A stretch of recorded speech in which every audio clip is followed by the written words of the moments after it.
Western, the team that's off for a couple of weeks with the bye, can have some rustiness issues, but Western looked really sharp early on, and Bishops overcame that. We have a huge scramble for the draw. Nobody able to come up with it. We will have a little push in the back, which is going to award possession to Bishops, and they maintain momentum.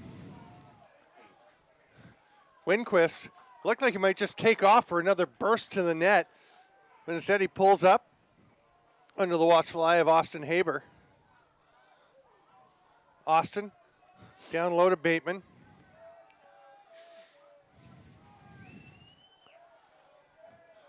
Ball makes its way all around the perimeter of the offensive zone and continues now the reverse direction. Bateman out to Winquist. On the stick, snaps in half, and the block by Greg Charteris. That's a huge play by Charteris to step up as Austin Haber's stick just snapped in half on the cross check. You don't see that happen too often. No. It's still laying out there, of course. He's going to have to go for the backup twig. And Western will have the ball down in the other end of the field, trying to get things rolling again. They've seen that lead disappear.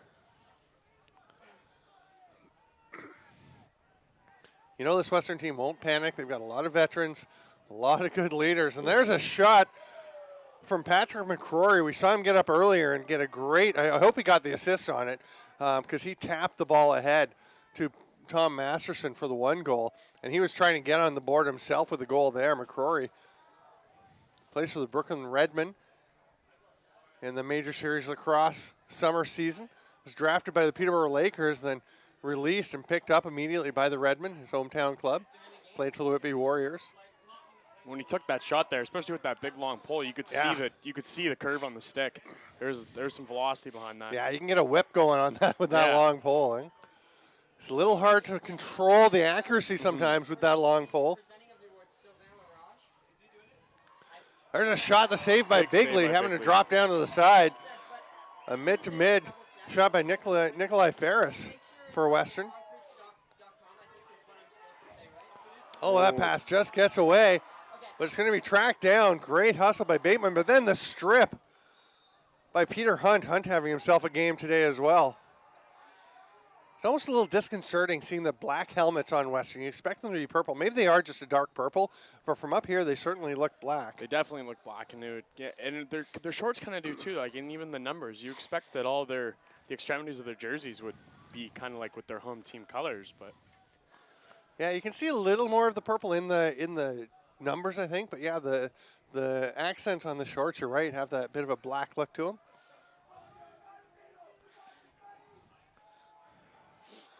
Western slowing things down. Neeb on his offside. Throws it up top, and Ryan Miles will take his time.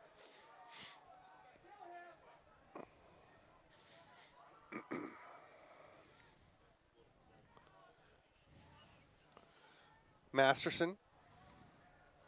Watched by McNeil. Come back up top to Miles.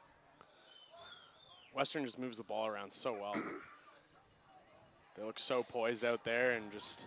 Hatton's going to take a penalty and lose his stick in the process.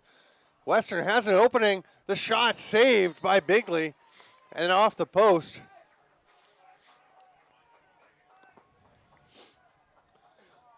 So Hatton's going to head off to the penalty area.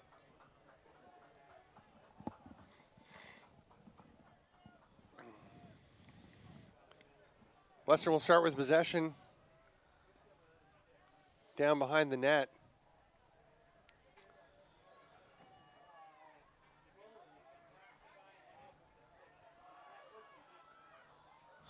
And there's a quick goal by Western taking advantage.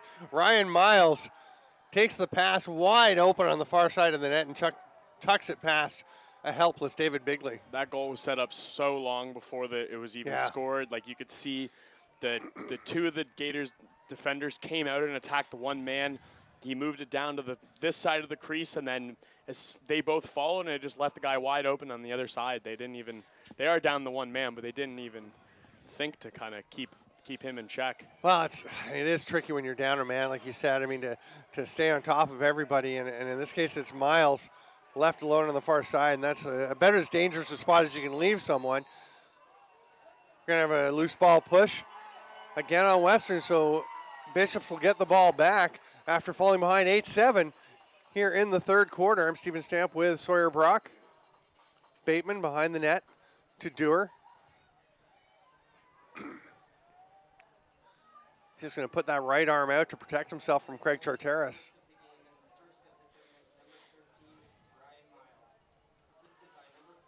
Dewar behind the net, comes out. Charteris all over him.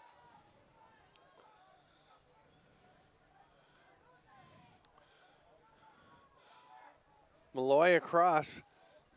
Quick pass, Bateman. Austin with the shot.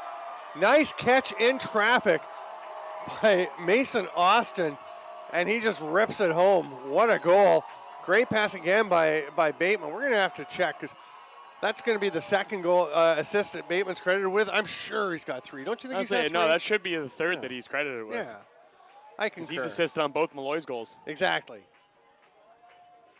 And that right there, too, that was perfect for him to get that shot. If he had 2 defenders right on him and he was just like his last goal, when he had the stick right on his stick, you can just show that he's able to score with the pressure on him. Maybe a bit of luck involved in the first one. When you have the stick-on-stick check, it sort of creates a change-up that fools the goalie, but nothing fooling anyone with that one. Austin just ripped that one home. Another scrambled face-off battle, and there's a loose ball push by Nicholas Martineau, but they got away with it, but Western comes up with the ball anyway. Western slows things down. Austin Haber is going to wait for everybody to get out. Now he'll start to advance the ball. 8-8 the score. Not a whole lot to choose between these teams so far. It's the third goal of the day for Mason Austin. He's having a great game. Didn't score last night in Bishop's win, but what a game he's having today with an assist to go with his 3 goals. Cam Bateman with 2 goals, and we're showing officially 2 assists, but you and I know it's 3 assists, so we're going to fix that. And we have to give Patrick McCrory an assist, too, because he tapped up one ahead to Tom Masterson. But the official scorers are on the far side of the field, so we're just giving Ryan in the booth here a hard time. Yeah. To no effect, because he can't actually do anything about it, but we just want to make our point. Assist for Bateman. Running behind the net is Ryan Miles, the last goal scorer for Western. Behind the back pass, almost gets it through to McCrory, but instead it's picked off, and Bishops goes the other way. Bigley just kind of leaping up to grab that. Yeah, he just had to throw his stick right in front of it. It was coming right over top of his net, and it was a good idea on the pass, but Bigley's really strong with that stick, so he was able to get there and get in the way of it. McNeil going for a run, but eventually loses the ball.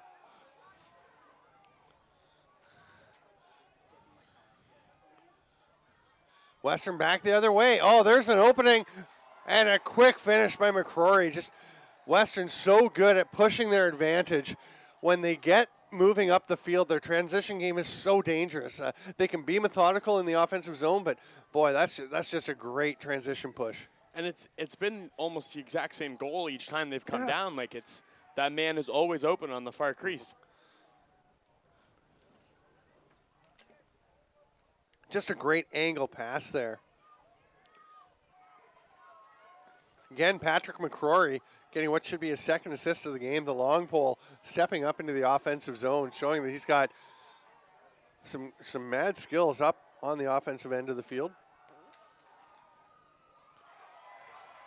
Loose ball now here. Yeah. McCrory did have 8 goals and an assist during the regular season. Patrick McCrory, that is. Eventually, Western gets the ball.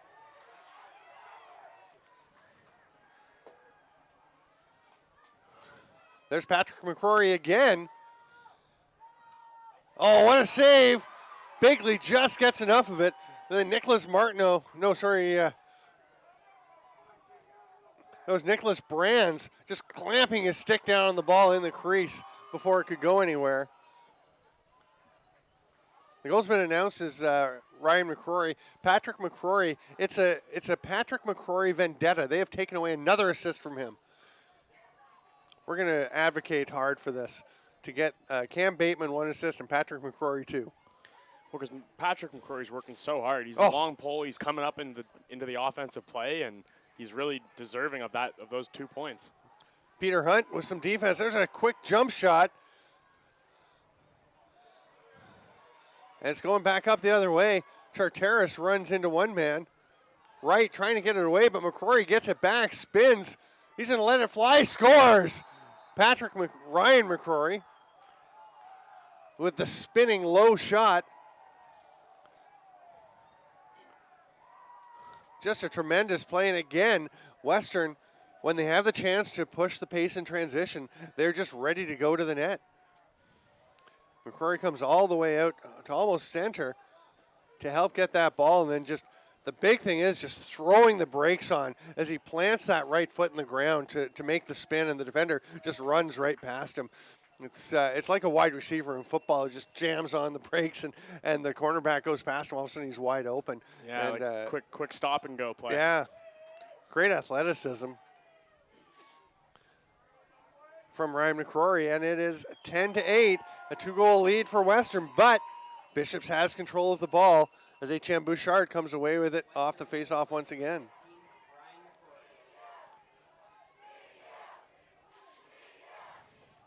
We're past the halfway point here in the third quarter. I'm Steven Stamp with Sawyer Brock, bringing you Baggataway Cup action. And a strip definitely looked like Keegan Crowley got a stick up under the chin of Mason Austin. But Western's heading back the other way, and McCrory is going to pass it back, step around, and another pass. Oh, that's just great ball movement and a terrific finish by Jordy Jones-Smith. Western is excellent. Like, their passing is precision. Like, they're not doing anything wrong when they get down in that offensive zone. That's just in and out. I mean, going back and forth, they push the pace in transition, and you're looking at a series of passes, and boy, the setup pass by Tom Masterson when it looked like he was in a shooting position to draw, and you can see David Bigley stepping out for that shot and just whips the pass across to Jordy Jones-Smith, who doesn't score a ton of goals, but 14 on the season, 11 assists. He was a honorable mention All-Canadian. It's going to be Western ball once again. And I tell you, the Bishop fans and players and coaches, none of them very happy that there was no call when Crowley got his stick up under the chin of Austin Mason. Yeah, look, it was definitely questionable. Mason Austin. Austin was brought to the ground as well, and it was kind of a questionable call, but the refs, I don't know, they can't see everything, right? They miss things. Got to stay with the action of the play. That's right. So Tom Masterson not being awarded the assist there, but that was a great pass through traffic over to Jordy Jones-Smith.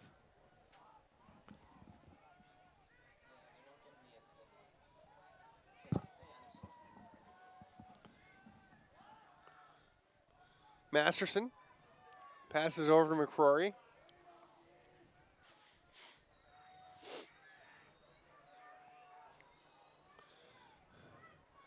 More great passing, but this time just wide. May have ticked off the stick of Bigley, but I think it was wide of the net anyway. McCrory with the quick release. Masterson brings it back out. Mustangs Kyle Emerson with it. Really applying a lot of offensive pressure. Yeah. They're really just, even right now, he's just at the top. Jordy Jones-Smith is just running the play, and he's just kind of showing that he's really calm and collected and knows that they're playing really good lacrosse right now. So well, you just sense that confidence that Western has, and they're just keeping the pedal to the metal. Any chance they get to push the pace, they will head down. Interesting blend of styles as that pass gets away and Bishops will get the ball. But, I mean, Western can be very methodical in the offensive zone, but, boy, they will go when the opportunity arises. And you can see how tough it is for the defenders running back into their own end to cope with the Western passing and speed at the attack position. Andrew McNeil bobbles the pass. It's loose. Now Bishops wants the ball because Tom Masterson just flattened McNeil, hitting him in the backside. And Bishops will get the ball. McNeil with the short pass, one hopper, and it bounces loose. Nice job corralling it by Mark Hall, but Western's going to turn it back over, and that's Andrew McNeil. A strong defensive game, but he's had trouble with a few passes today. Yeah, he hasn't had the complete handle of his stick all game. Hidden ball trick. It's up top with Ryan Miles, number 13. He'll pass it off, and Jones Smith will set things up.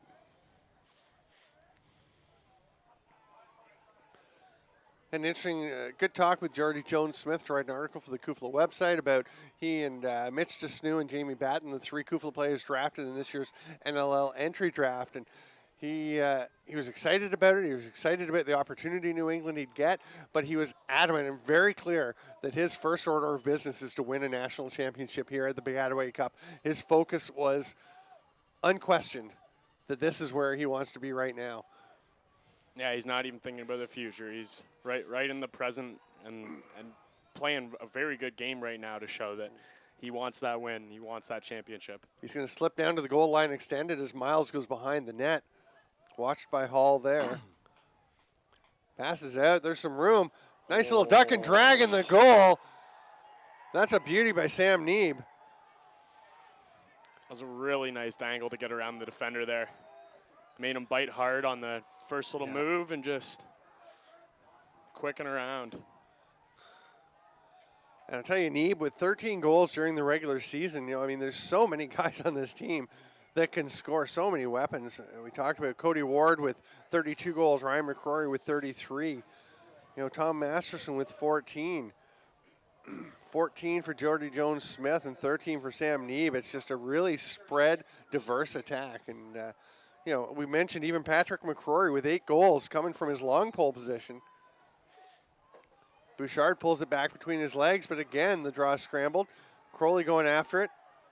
Kind of flings it behind him. That's a pretty nice pass. It was. It almost looked like it had no direction on it, but it went right into the stick. Yeah, straight over to Austin Haber, who does a great job swimming through a few purple jerseys. And there's Crowley back up top, setting up a goal for Ryan McCrory. The assist will go to Cody Ward on the McCrory goal, but a big tip of the hat to Keegan Crowley for his play from the other end with that over-the-shoulder pass right in the stick of Austin Haber, and then being down at this end and getting involved as well. That was a beautiful goal, too. Just fake low, go high. He had Bigley bit down low, and it was a really, really good goal. We talked earlier about some of the Bishops fans, some of the younger ones wearing animal outfits and different costumes. They really kind of getting on everybody. They were really on Keegan Crowley earlier because he has red mesh in his stick. Like, red mesh, what's that all about? But they're not saying anything now after the great play by Crowley. There's a giant chicken who was chirping one of the officials who's not even calling this game. He's like, just comes over and randomly yells at him, make a call in halftime. Everyone taking it with a grin. Oh, yeah. Enjoying it in the spirit in which it's intended.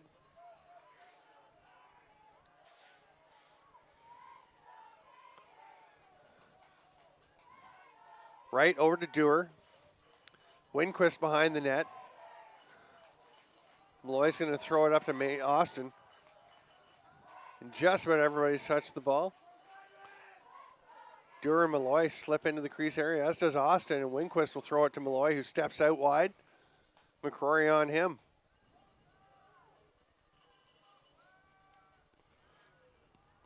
Bishop's probing as we enter the final minute of this third quarter.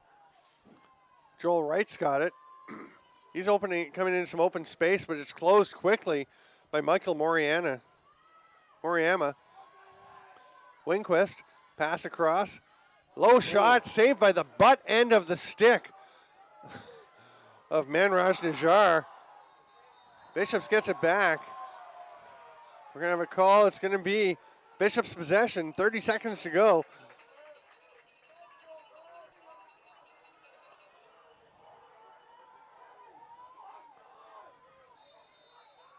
The clock is on the field, sprinting out to the side of the official as we're into the final 30 seconds. Dewar spins, gets by his man, Hunt tries to throw the pass across. It doesn't get anywhere. That ball's just lobbed ahead. Nice pass, but the ball's knocked away. Hunt tries to grab it. He's spun around by Mason Austin. And the Mustangs, heading to their bench at three-quarter time, are pumped as they have gone ahead 13-8, a 6-1 third quarter. Bishops got behind early, fought back so hard, but then Western just takes off on them. Yeah, this is going to be a really long quarter for them here. They're going to have to really try and work hard, and their biggest thing right now is to really shut down the Mustangs